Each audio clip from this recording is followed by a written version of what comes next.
একটি ট্রাপিজিয়াম আকারের ক্ষেত্রের ক্ষেত্রফল 1400 বর্গ ডেকামিটার।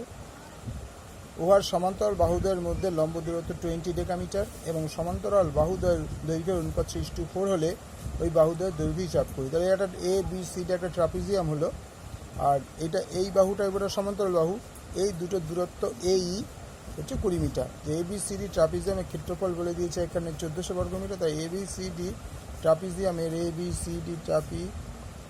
জিয়ামের ক্ষেত্রফল 1400 বর্গমিটার। লম্ব দূরত্ব এই যে এখান থেকে এটা লম্ব দূরত্ব এই ইকুয়াল টু 20 ডেকামিটার।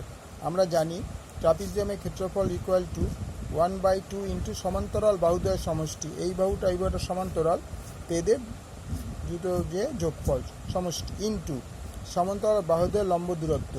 তাহলে এই বাহুটার মধ্যে লম্ব দূরত্ব হচ্ছে এই, এটা হচ্ছে সূত্র। তাহলে আমরা লিখতে হবে 1/2 ইন্টু সমান্তরাল বাহুদ্বয়ের সমষ্টি ইন্টু সমান্তরাল বাহুদ্বয়ের লম্ব দূরত্ব ইকুয়াল টু 1400 বর্গমিটার। এটা হচ্ছে ক্ষেত্রফলের ফর্মুলা।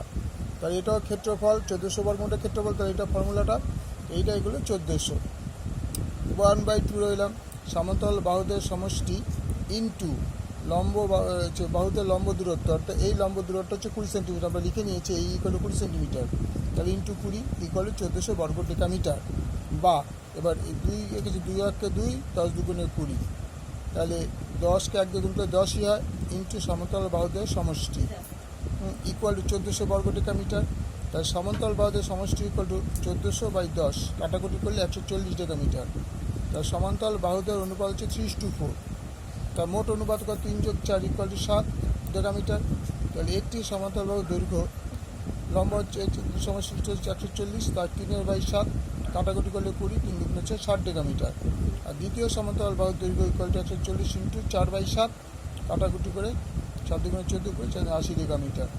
তাহলে ঘটনাটা বুঝলে কী বললাম আমরা? লাইক করো, শেয়ার করো, সাবস্ক্রাইব করো বন্ধুদের মধ্যে।